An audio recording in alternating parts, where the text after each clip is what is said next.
Les tensions entre Washington et Téhéran sont à nouveau à leur apogée, après que 2 pétroliers ont été attaqués le 13 juin près de l'entrée du golfe Persique. Les incidents étaient les seconds, en un mois, et les responsables américains ont rapidement accusé l'Iran, mais n'ont fourni aucune preuve. L'Iran, quant à lui, a nié toute malversation.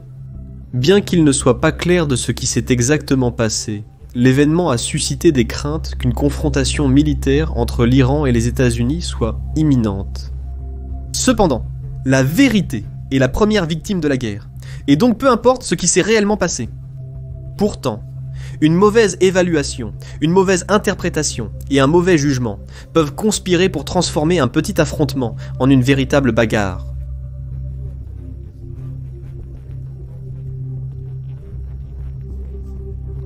Le précédent le plus pertinent pour un conflit américano-iranien a été le jeu de guerre du défi du millénaire 2002, qui a opposé les États-Unis à l'Iran. C'était le plus grand exercice de ce genre, coûtant environ 250 millions de dollars et impliquant environ 13 500 participants, avec de nombreux sites d'entraînement en direct. 2 jours après le début de la simulation, l'équipe iranienne a envoyé 19 navires américains, dont un porte-avions, au fond du golfe Persique. Dans la réalité, cela aurait entraîné la mort d'environ 20 000 soldats américains. Ce qui s'est passé, c'est que le général dirigeant l'équipe iranienne a adopté une stratégie asymétrique et a utilisé des méthodes anciennes pour échapper au réseau de surveillance américain, comme des messagers à moto, des bateaux civils camouflés, des vedettes kamikazes, des messages codés, etc. Le jeu de guerre visait à tester les technologies militaires futures, mais s'est terminé en humiliation, à tel point que l'exercice a été réinitialisé, avec de nouvelles règles d'engagement truquées en faveur des Américains. Alors que le jeu de guerre authentique est devenu un événement scénarisé, le leader de l'équipe iranienne a démissionné, affirmant que le but du jeu de guerre était de renforcer les notions existantes de suprématie américaine, plutôt que de servir d'expérience d'apprentissage. Le défi du millénaire est un rappel qu'aucun plan ne survit au premier contact avec l'ennemi, et que le risque de miscalcul est toujours présent. La cause la plus probable d'une guerre américano-iranienne serait de petites attaques déniables. Les 2 côtés pourraient initier de telles provocations. Imaginez les milices chiites, en Irak, ayant des liens étroits avec l'appareil de sécurité iranien, ciblant les convois militaires américains, et tuant plusieurs soldats américains. D'après l'expérience, Téhéran sait que de telles attaques mineures n'entraînent pas de représailles directes de Washington, à condition qu'elles soient déniables. Par exemple, le département de la défense américain estime qu'entre 2003 et 2011, un peu plus de 600 soldats américains ont été tués par des mandataires iraniens en Irak. Ces sortes de petites attaques déniables sont de peu de conséquences. Ce n'est que lorsque les politiciens décident au lieu de poursuivre des objectifs politiques que de tels événements sont utilisés pour justifier des actions.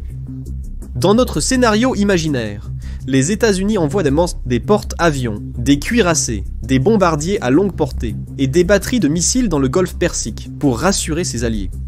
120 000 troupes supplémentaires sont déployées dans les bases américaines au Moyen-Orient, un chiffre proche de l'invasion de l'Irak en 2003. Sans surprise, les Iraniens perçoivent la manœuvre comme un signal que Trump se prépare à une attaque généralisée. Théodon répond en déplaçant ses missiles et ses mines navales hors de stockage et en les dispersant. Bien que aucun des 2 côtés ne veuille se battre, et que les 2 parties cherchent simplement à défendre leurs intérêts contre une attaque de l'autre, le climat de méfiance mutuelle et la pression du temps conduisent à des malentendus. Ajoutez à cela la tendance de Trump à s'emporter sur Twitter, et nous avons une recette où une légère attaque peut déclencher une sévère riposte. Comme ce fut le cas lors du jeu de guerre du défi du millénaire 2002, la meilleure défense de l'Iran est une frappe préventive immédiate et dévastatrice. Sachant cela, les Américains décident de devancer la frappe préventive de l'Iran. Ainsi, le Pentagone utilise ses actifs aériens et navals existants au Moyen-Orient pour frapper les ports, les navires et les centres de formation le long de la côte iranienne.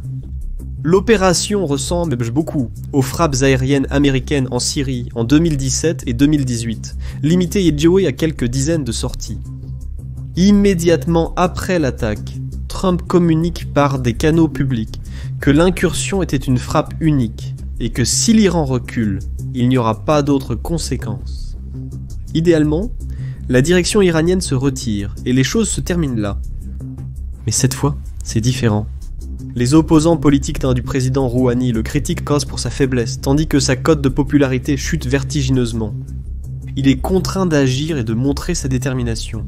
Pour ce faire, le leadership iranien dispose d'un large éventail d'options, allant des forces par procuration en Irak, en Syrie, au Yémen, au Liban et en Afghanistan, aux missiles balistiques qui peuvent cibler les avant-postes et les bases américaines, à Bahreïn, en Arabie Saoudite, au Koweït et aux Émirats Arabes Unis. Pendant ce temps, dans le domaine du cyberespace, la force paramilitaire iranienne peut saboter et arrêter une partie significative de la production de pétrole saoudienne.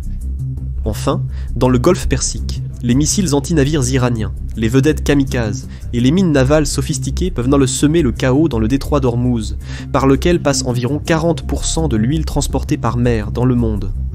Le moindre sentiment de panique ferait monter les prix mondiaux du pétrole et perturberait l'économie mondiale, déclenchant peut-être même la prochaine récession.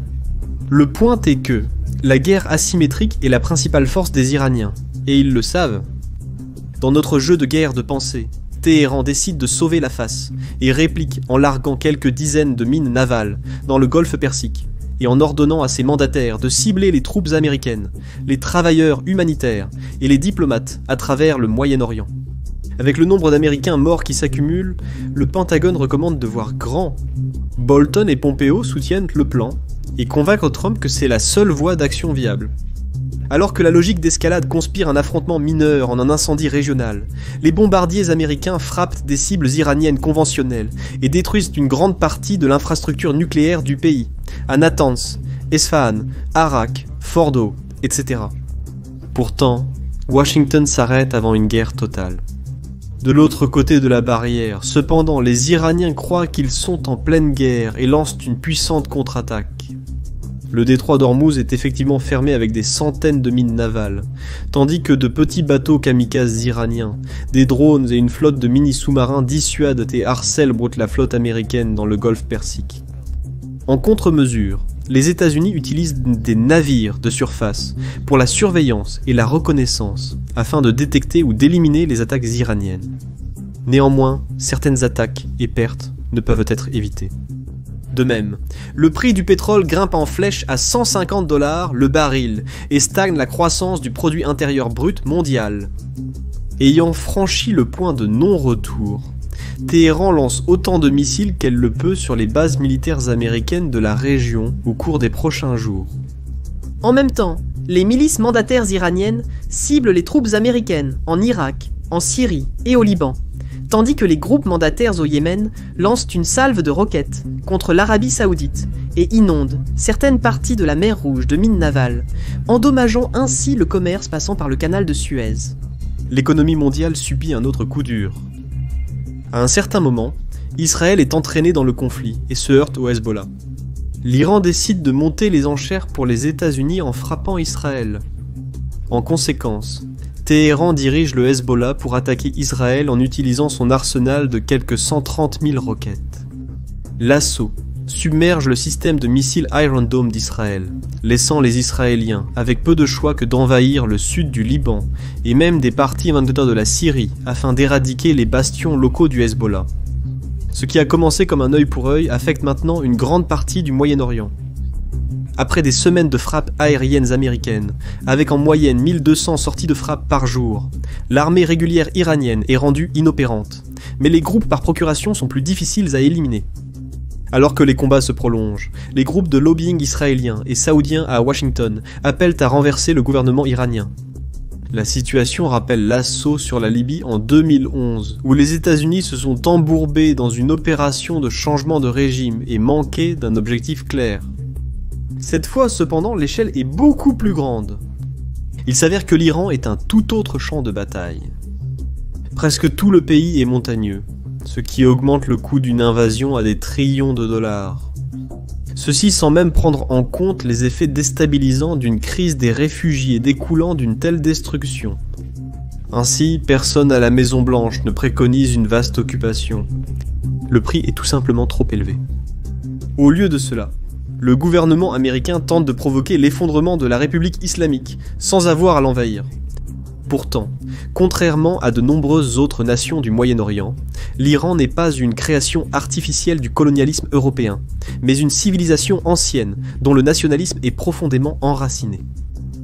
La plupart des 82 millions de citoyens se rallient derrière la bannière de l'ayatollah, y compris les groupes d'opposition. Même si, d'une manière ou d'une autre, le gouvernement religieux est évincé, la faction la plus susceptible d'hériter de l'État serait le puissant corps des gardiens de la révolution islamique, transformant le pays en une dictature militaire. Au pire, un soulèvement public pourrait conduire à une guerre civile et à la balkanisation de l'Iran. De telles circonstances déstabilisatrices créeraient des refuges pour les extrémistes et augmenteraient également le flux de réfugiés vers l'Europe. Il est fort probable que le gouvernement iranien reste en place en tant que nation affaiblie. Et même si les frappes américaines sur l'infrastructure nucléaire de l'Iran ont retardé le pays de plusieurs années, le conflit a convaincu les Iraniens de relancer leur programme nucléaire et de le pousser plus loin sous terre pour construire une véritable arme nucléaire, un objectif qu'il avait jusqu'à présent atténué. Dans l'ensemble, les États-Unis sortiraient victorieux, mais pas avant de s'être engagés dans un autre conflit au Moyen-Orient pour les décennies à venir. Un tel engagement à long terme épuiserait les ressources de Washington, tout en offrant à la Russie et à la Chine une fenêtre d'opportunité pour relancer un monde multipolaire. Ainsi, ironiquement, en gagnant la guerre en Iran, les États-Unis risquent de perdre leur statut de seule superpuissance mondiale. Heureusement, toutes les parties impliquées comprennent les dangers et les retombées catastrophiques d'un conflit total, y compris le gouvernement iranien. Pour cette raison, un affrontement entre Washington et Téhéran est peu probable.